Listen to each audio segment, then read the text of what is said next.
오늘 거룩한 주일 여러분 참 잘 오셨습니다. 우리 자매에 인사할까요? 메리 크리스마스. 예, 주님 오시는 날이 다가오고 있습니다. 자, 오늘 본문 말씀을 중심으로 보이지 않는 손을 주목하라. 마가복음 15번째 보이지 않는 손을 주목하라라는 제목으로 함께 말씀을 나누도록 하겠습니다. 보이지 않는 손, 영어로 invisible hand라고 얘기합니다. 이 개념은 원래 애덤 스미스의 국부론에 나오는 개념입니다. 이것은 소비자와 수요, 소비자가 원하는 수요, 그리고 생산자의 공급이 시장에서 만나서 서로 간에 자유롭게 이익을 추구하다 보면 시장에서 보이지 않는 손이 있어 합리적인 교환과 분배가 일어날 수 있도록 해준다라는 주장입니다.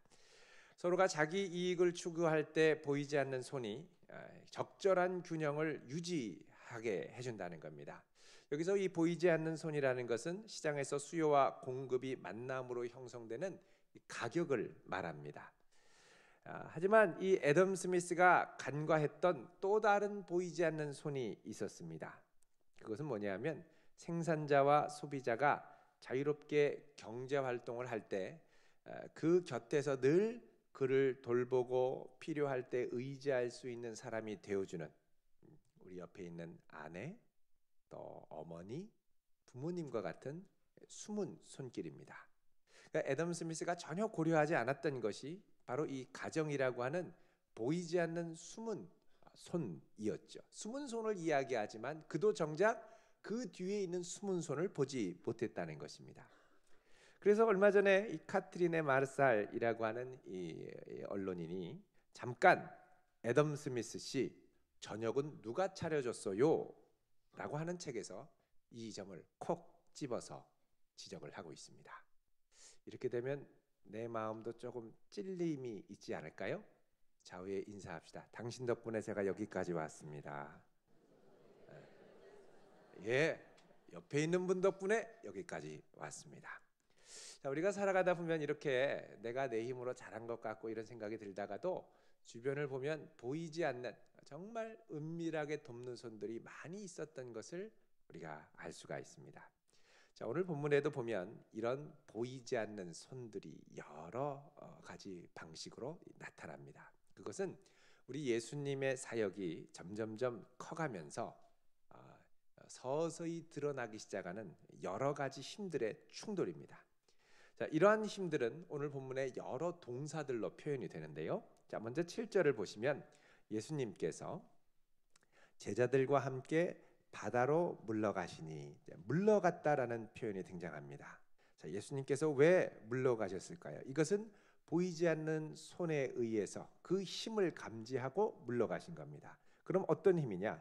바로 앞에 6절에 보면 같이 읽습니다. 시작. 바리새인들이 나가서 곧 헤롯 왕과 함께 어떻게 하여 예수를 죽일까 의논하니라. 자, 그러니까 이 보이지 않는 손은 어떻게 역사를 했느냐? 이 바리새인들이 헤롯 왕과 함께 예수님을 죽이고자 하는 이 적개심, 예수님을 죽이려고 하는 이 적의 살이가 일어나는 걸 예수님이 느끼시고 그 다음에 물러가셨다는 겁니다. 자, 예수님이 물러가시면 이제 예수님이 좀 평안하게 안식을 취하시면 좋은데 예수님이 잠시도 쉬지 못하게 또 다른 보이지 않는 힘이 사람들을 이끌어 예수님께로 데려오는 것을 볼 수가 있습니다. 7절에 보면 갈릴리에서 큰 무리가 따른다 그럽니다. 자, 그러니까 예수님이 제자들과 함께 물러간 이 바다는 갈릴리 호수라는 것을 알 수 있습니다. 자, 갈릴리에서 큰 무리가 따르고, 자, 8절에 또 말씀하죠. 읽습니다. 시작. 유대와 예루살렘과 이두메와 요단강 건너편과 또 두로와 시돈 근처에서 많은 무리가 그가 하신 큰 일을 듣고 나아오는지라. 아멘. 자, 여기 보면 유대, 예루살렘, 이두메, 요단강 건너편, 또 두로, 시돈 이렇게 나오는데 유대를 중심으로 해서 유대의 북쪽 지역에 예루살렘이 있고 남쪽 지역에 이두메가 있습니다. 그리고 동쪽 지역에 요단강 건너편이 있고 또 서쪽, 서북쪽으로 두로와 시돈이 있습니다. 다른 말로 하면 지금 동서남북 사방에서 예수님이 계시고 또 예수님이 하신 일을 듣고 많은 사람들이 나아온다라고 말씀하고 있는 것입니다. 자, 예수님의 사역이 어느 정도 임계점이 되니까 그야말로 폭발적으로 사역이 커지기 시작하는 겁니다. 그동안 예수님의 사역은 1장 14절에 이 가버나움에 있는 회당부터 시작해서 점점 영향력을 이제 넓히다가 이제 오늘 본문에 이르러서 이제 폭발적으로 사람들의 입소문을 타고 몰려들기 시작하는 겁니다. 마치 물이 끓기 전에 한 80도, 90도 사이까지는 가만히 있다가 어느 순간부터 임계점이 되면 거기서부터 펄펄펄 끓기 시작하죠. 자, 그런 것처럼 사람들도 이 예수님의 소문을 듣다가 어느 순간부터 폭발적으로 몰려오기 시작한 겁니다. 자, 그런데 이 사람들이 나오는데 또 다른 힘을 우리가 감지합니다. 바로 9절입니다. 같이 읽습니다. 시작. 예수께서 무리가 에워싸 미는 것을 피하기 위하여 작은 배를 대기하도록 제자들에게 명하셨으니 아멘. 자, 여기 보면 무리가 예수님을 어떻게 하냐면 에워싸 민다라고 표현을 합니다. 구름대 같이 많은 사람들이 와서 예수님을 에워싸서 밉니다. 이게 이제 에워싸 민다라고 하는 이 동사가 헬라어로 슬리베인이라는 동사가 사용이 됐습니다. 문자적으로는 압박하다, 압력을 가하다 이런 뜻이고요.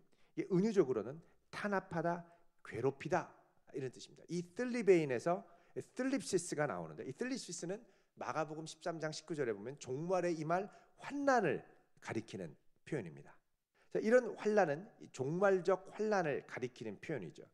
그런 표현을 생각할 때 오늘 여기 9절에 무리가 예수님을 괴롭히고 탄압한다라는 건 단순히 지금 무리에 에워싸여서 이제 밀쳐져 가지고 예수님이 힘들다라는 의미를 넘어서 장차 이 성난 군중에 의해서 십자가에 떠밀려 못 박혀 돌아가시는 예고편 같은 느낌까지를 줍니다. 자, 그러면 이 무리들이 예수님을 이렇게 갑자기 괴롭히고 탄압하고 습격하는 이유가 무엇일까요? 그것은 바로 10절 말씀에 설명을 합니다. 읽습니다. 시작. 이는 많은 사람을 고치셨으므로 병으로 고생하는 자들이 예수를 만지고자 하여 몰려왔음이더라. 아멘. 자, 무리들이 에워싸 미는 이유가 뭐냐? 예수님이 많은 사람을 고치신 걸 알고 또 듣고 해서 병으로 고생하는 사람들이 예수를 만지고자 해서 왔다는 겁니다. 자, 여기 보면 예수를 만지고자 온 사람들이 병으로 고생하는 사람이다라고 얘기를 합니다. 자, 여기 고생한다라는 표현 헬라어로 에피피테인 이렇게 되어 있습니다. 에피라는 말은 위에라는 말이고 피테인은 핍토, 그래서 떨어진다라는 단어가 결합된 겁니다. 그러니까 에피피테인 그런 뭐냐면 위에서 떨어진 겁니다. 그러니까 병이 위에서 떨어진 거죠. 여러분 지나가던 사람들 5층 건물에서 화분 던져가지고 팍 맞으면 어떻게 됩니까? 큰일 납니다. 죽든지 거의 이렇게 정신을 잃고 병원에 실려가든지. 얼마 전에도 아파트에서 우연히 뭐가 떨어져가지고 즉사하는 사건이 있지 않았습니까?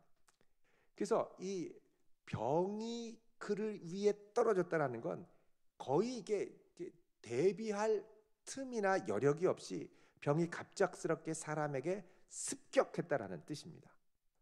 근데 이 병이 습격했는데 여기 보면은 이제 병이라는 단어가 상당히 인격적인 표현이 사용이 됐습니다.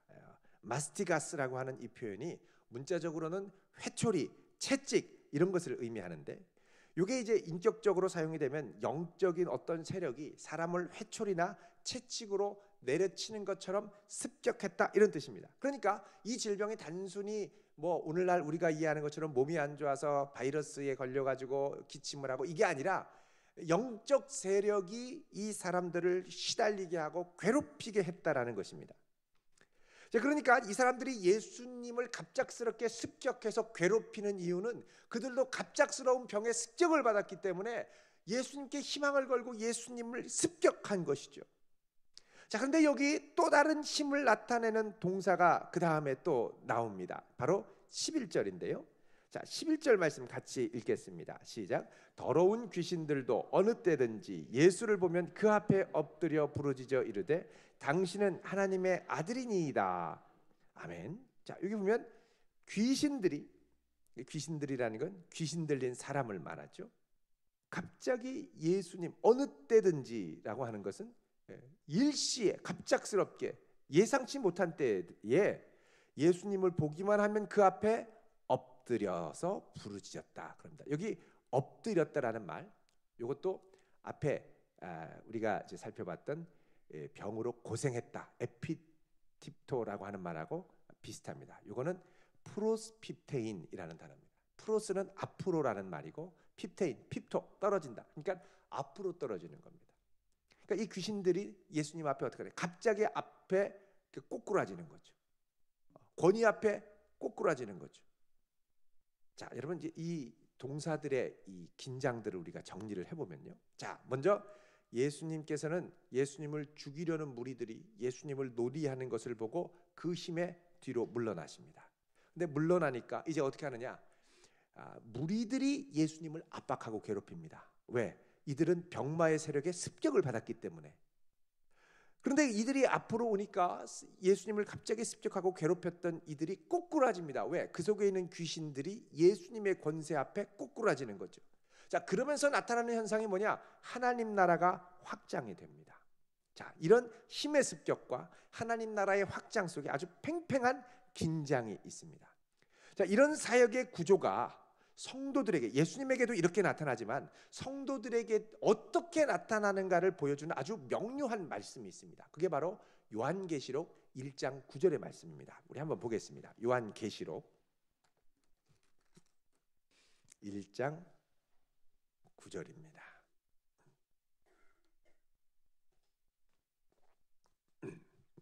요한계시록 1장 9절.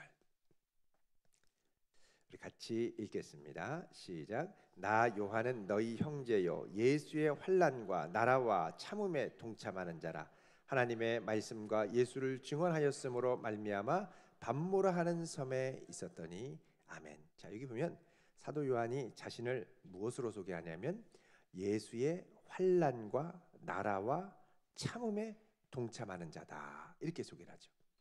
자, 이 예수의 환난과 나라와 참음이라는 말을 직역하면 예수 안에 있는 환난과 나라와 참음이라는 뜻입니다.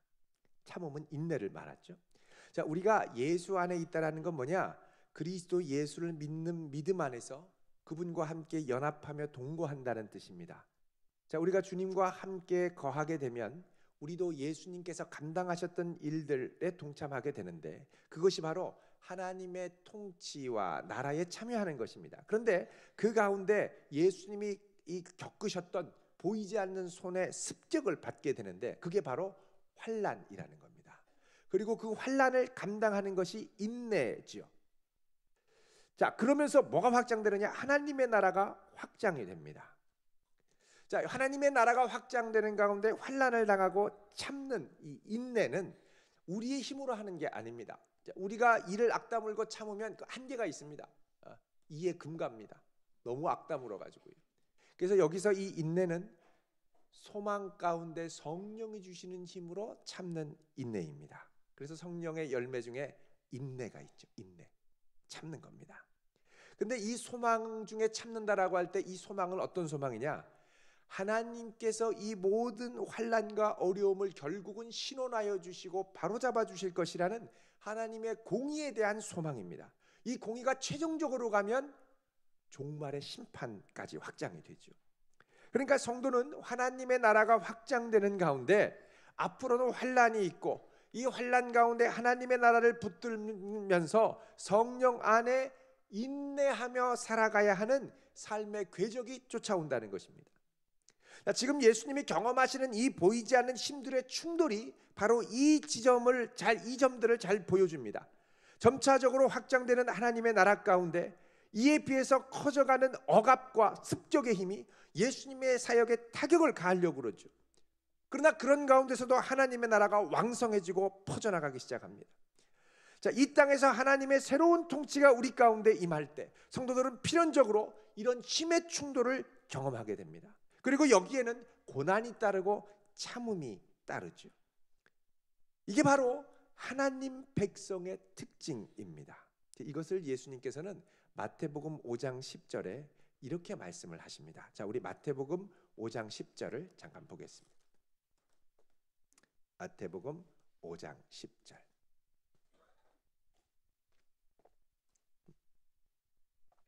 같이 읽겠습니다. 시작.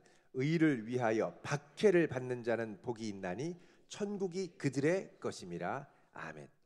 자, 이 말씀은 의를 위해서 박해를 받아야 천국을 얻는다, 이 말씀이 아니고, 의를 위해서 우리가 박해받는 그 순간에 그 사람의 삶이 하나님의 통치를 소유한 사람임이 드러난다는 것입니다. 그러니까 천국을 누리는 성도라면, 하나님의 나라의 통치 가운데 들어가는 성도라면 누구나 이런 하나님의 뜻을 이루기 위한 핍박을 겪게 되는 거죠. 여러분, 내가 예수님을 따르는 것이 늘 염려 근심 없고 즐거운 삶만은 아닙니다. 때로는 내가 예수님을 따르기 때문에, 세상의 풍조에 거스르기 때문에 내가 고생하고 손해보고 힘든 것들이 찾아오게 되죠. 여러분, 이럴 때일수록 우리가 바로 그렇기 때문에 하나님의 나라, 천국을 소유한 천국 백성임을 확신할 수 있기를 바랍니다. 그리고 이 환난과 인내로 감싸여 있는 하나님의 나라를 그 어떤 것으로도 포기하지 말기를 축원드립니다.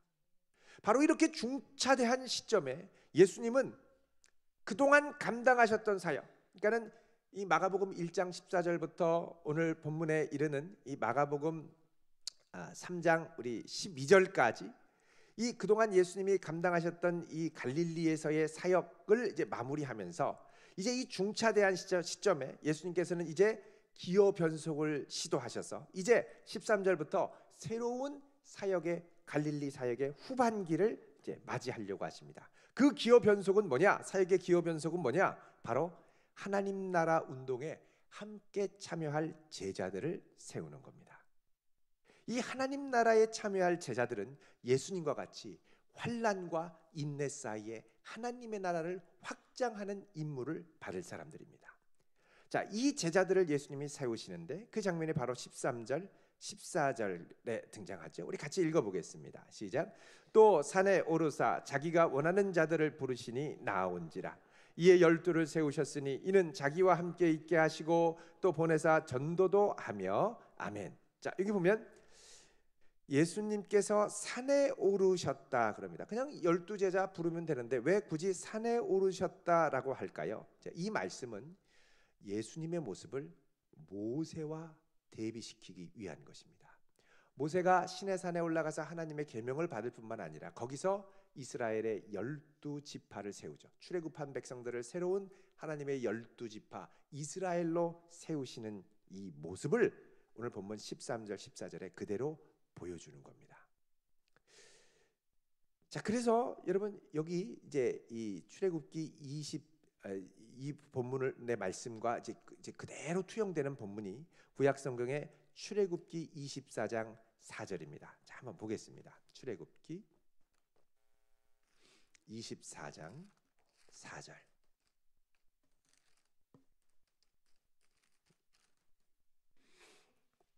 (118쪽입니다) 자, 24장 4절을 같이 읽어보겠습니다.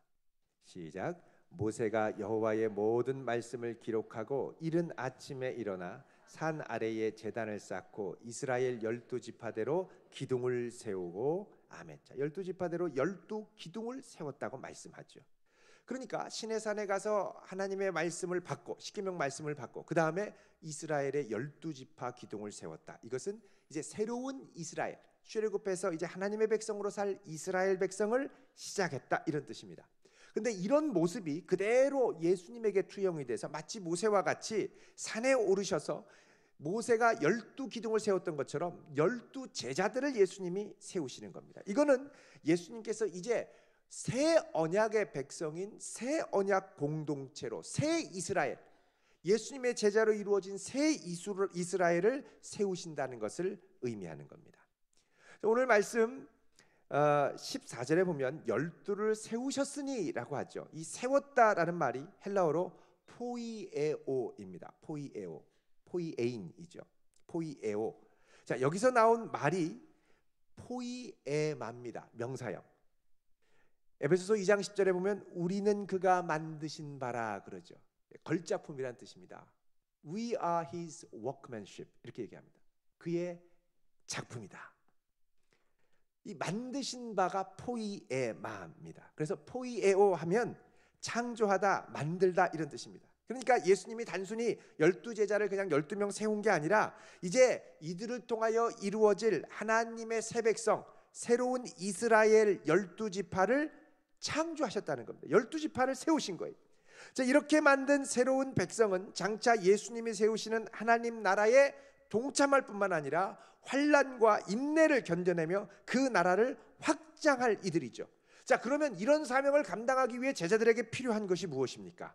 바로 14절 중반하고 15절에 보면 자기와 함께 있게 하고 또 보내사 전도도 하고 그 다음에 귀신을 내쫓는 권능도 갖게 하려 하심이라 이렇게 말씀합니다. 자, 이걸 하나하나 보면요, 먼저 제자들은 예수님과 함께 있어야 합니다. 예수님과 친밀한 관계로 연합하면서 그의 나라에 거하는 자이어야 합니다. 여러분, 우리들도 예수님과 늘 함께 깊이 거할 수 있기를 바랍니다. 제자의 직분일수록 또 교회에서 다른 직분일수록 여러 가지 중차대한 직분일수록 우리는 주님과 거하는 시간이 많이 있어야 합니다. 많이 거해야 그분을 닮아가게 되고 그분을 알아야 되고 그리고 인내 가운데 견딜 수 있습니다. 여러분, 직분이 중차대할수록 견뎌야 할 인내가 많습니다. 여러분, 연말이 돼서 이런저런 봉사의 자리 또 많은 분들이 기쁘게 자원하고 감당하십니다만 또 어떤 분들은 와, 힘들다, 못 견디겠다, 못 참겠다 하는 분들이 있습니다.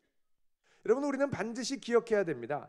나를 통해서 하나님의 나라가 확장될수록 견뎌야 할 인내가 많아집니다. 어려움이 많아집니다. 여러분, 처음 이 직분을 맡을 때 제자들이 얼마나 희망차고 용기 있었을까요? 그런데 한두 번 환난에 치이고 이리저리 치면 그냥 나가 떨어지게 됩니다. 인내하고 견뎌야 되는데 주님과의 연합이 느슨해지니까 견디지를 못하는 거죠.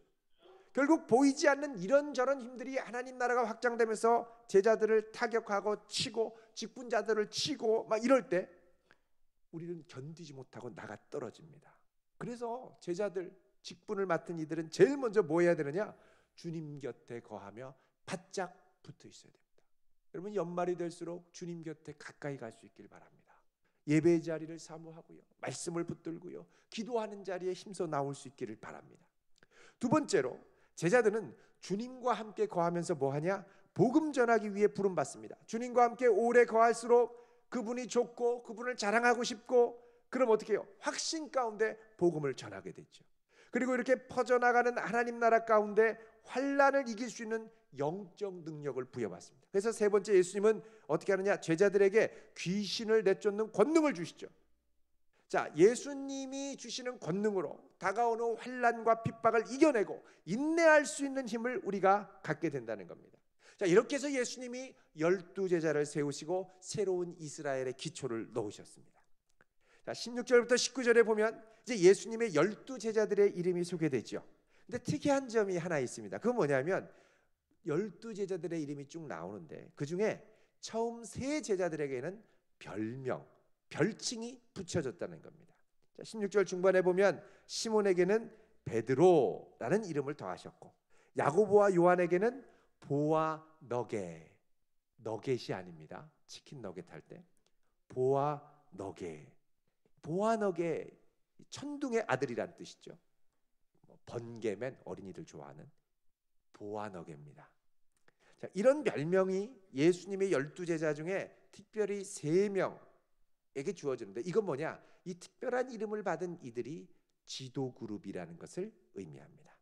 자, 이렇게 12제자 가운데 3명이 더해진 것은 그 당시 유대 전승에 따르면 종말에 세워질 새로운 이스라엘을 나타내는 숫자로 여겨졌습니다. 무슨 말이냐면 여러분, 이스라엘 백성들이 종말 가운데 하나님이 회복을 예언한 예언서들이 있습니다. 구약 성경에 보면 예언서들 가운데 대선지서가 있고 소선지서가 있습니다. 근데 대선지서는 이사야, 예레미야, 에스겔 3권으로 대표가 되고 소선지서는 12권으로 대표가 됩니다. 그래서 3+12, 대선지서 셋, 소선지서 12. 그래서 하나님의 종말적인 언약이 회복되고 이스라엘이 회복되는 약속으로 보았던 것이죠. 그래서 이제 이것을 유대인들은 무엇으로 징조를 삼았냐면 믿음의 선조인 아브라함, 이삭, 야곱, 이 세 사람을 통해서 믿음의 약속이 이어지고 야곱을 통해서는 12명의 아들들이 이스라엘을 세웠습니다. 그래서 3 플러스 12의 숫자가 그들에게 있었습니다. 그래서 예수님 당시에 종말을 사모하며 기다리고 있었던 유대 광야에 있던 쿰란 공동체라고 있습니다. 이 동굴, 이 지역이 쿰란 지역인데, 이 쿰란 지역에서 경건 생활을 하면서 주님의 다시 오심을 기다렸던 이 쿰란 공동체의 이 지도자, 리더십 시스템을 보면 12명의 지도자들이 쿰란 공동체를 이끌었는데, 그중에 특별히 3명의 주도적인 지배층들이 있었습니다. 그러니까 여기서도 12 플러스 3으로 구성이 된 거죠. 자, 그런 면에서 예수님께서 12 플러스 3, 12제자 중에 3명의 특별한 지도자 그룹을 세우신 것은 이들을 통해서 종말적인 하나님 나라의 새로운 언약 백성이 일으켜진다라는 것을 암시하는 것입니다. 자, 그럼 이 제자들의 별명을 좀 보겠습니다. 먼저 우리 시몬 베드로. 베드로는 페트라, 바위죠. 바위. 이 바위는 우리가 생각할 땐 좋은 점을 많이 생각합니다. 베드로가 주는 그리스도시요 살아계신 하나님의 아들입니다. 이 고백 위에 하나님께서 베드로에게 네 신앙 고백 위에 내 교회를 세우겠다 그러셨죠. 이 베드로의 이 신앙 고백, 바위 같은 든든한 기초가 됩니다. 근데 동시에 바위는 너무 든든하고 탄탄하면요, 지나가다 걸려 넘어지는 걸림돌이 될 수 있습니다. 그래서 이사야에는 이 바위를 든든한 반석으로도 의미하고, 이 바위의 심상 중에 걸려 넘어지는 걸림돌로도 설명을 합니다. 자, 그럼 우리 두 가지를 살펴보겠는데요. 이사야 51장 1절 2절. 이스라엘의 회복을 노래하는 선지서가 이사야 선지서죠. 대선지서 중에 하나입니다. 구약성경 이사야 51장 1절 2절 1030쪽입니다. 이사야 51장 1절 2절 우리 같이 읽어보겠습니다. 시작. 의를 따르며 여호와를 찾아 구하는 너희는 내게 들을지어다. 너희를 떠낸 반석과 너희를 파낸 우묵한 구덩이를 생각하여 보라. 너희의 조상 아브라함과 너희를 낳은 사라를 생각하여 보라. 아브라함이 혼자 있을 때 내가 그를 부르고 그에게 복을 주어 창성하게 하셨느니라. 아멘. 자, 하나님께서 복을 주시고 창성하게 하신 이 아브라함을 뭘로 비유하느냐? 우묵한 구덩이, 또 동시에 너희를 떠낸 반석, 이스라엘을 세우게 된 반석으로 설명을 하죠. 그런데 동시에 이사야 8장 14절을 보면 또 다른 의미가 등장합니다. 이사야 8장 14절. 이사야 8장 14절 976쪽입니다.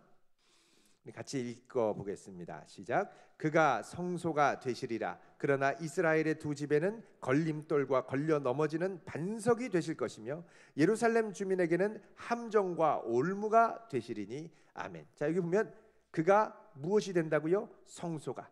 그러나 이스라엘 두 집에는 걸림돌과 걸려 넘어지는 반석이 된다. 성소도 되시면서 동시에 걸려 넘어지는 반석도 된다는 겁니다. 그러니까 반석이 긍정적인 의미도 되지만 부정적인 의미도 있습니다.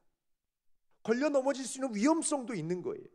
그러니까 베드로는 하나님 나라가 확장되는 가운데 환난을 겪으면서도 믿음의 반석으로 서기도 하지만 동시에 닭이 3번 울기 전에 예수님을 부인하고 배반하고 믿음을 저버리고 제자들을 충동해서 전부 다 갈릴리 호숫가로 가가지고 물고기 잡으러 가는, 부인하는 데까지 이르는 걸려 넘어지는 걸림돌이 되기도 한다는 가능성을 다 포함한 겁니다. 그리고 이런 위험성은 야고보와 요한이 갖고 있는 보아너게라는 이름에도 마찬가지입니다. 이 보아너게, 천둥의 아들이죠. 천둥의 아들이면 그 이름 자체로 특별한 하늘의 권위를 갖고 있는 것처럼 우리가 받아들입니다. 그런 의미가 있습니다. 그런데 동시에 이 보아너게, 천둥의 아들이라는 의미는 불같은 성미를 의미하기도 하고요. 예수님한테, 예수님, 하늘의 천사들에게 얘기해서 천둥 번개가 내리게 할까요? 불 떨어지게 할까요? 이런 말도 하죠.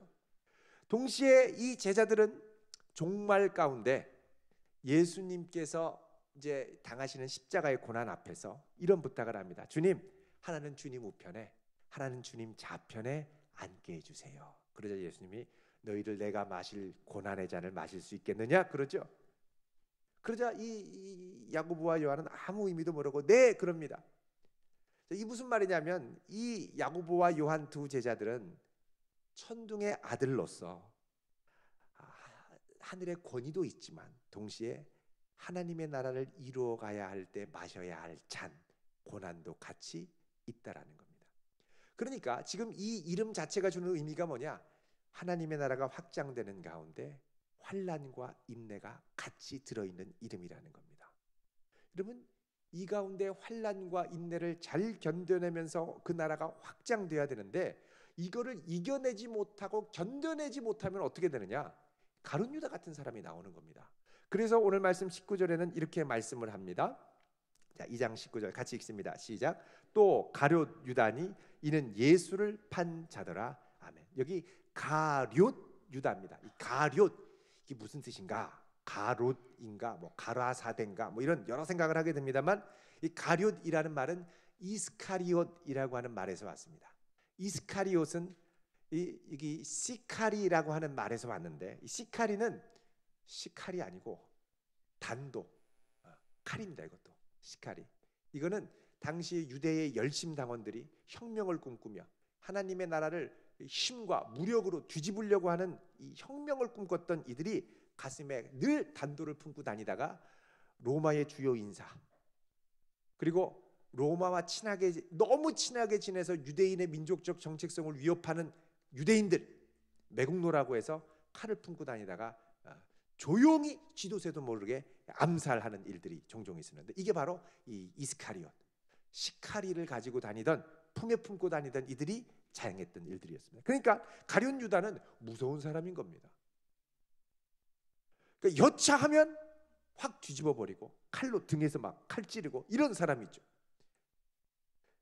자, 지금 이 가룟 유다가 예수님이 선포하는 하나님 나라에 머무르도록 부름을 받았는데 그 나라에 머물려고 하다 보니까 환난이 오는 겁니다.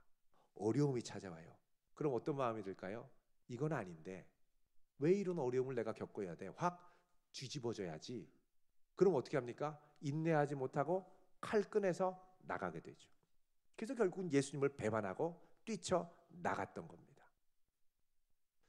여러분, 지금 예수님께서 12제자를 세우신 것은 하나님의 나라를 이루어갈 때 이 제자들이 작은 예수가 돼서 있는 그곳에서 하나님의 통치를 선포하고 그 안에 머무르며 다가오는 하나님의 나라의 이 닥쳐오는 환난과 핍박을 견뎌내고 인내하라고 부르신 것입니다.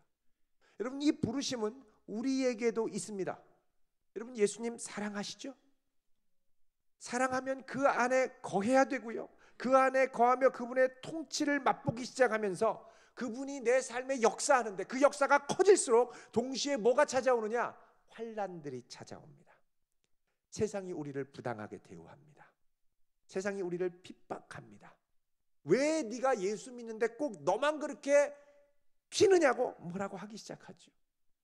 이 핍박을 견뎌내고 인내하도록 주님이 우리를 그분의 제자로, 그분의 나라로 부르신 줄 믿으시기 바랍니다. 그래서 우리는 그분의 통치에 어떻게 참여할 수 있냐면, 그분의 다스리심에 어떻게 참여할 수 있냐면 핍박과 인내를 견뎌내므로 참는 겁니다. 이거를 성경에서는 뭐라고 그러냐면 악에게 지지 말고 선으로 악을 이기라고 말씀하는 겁니다.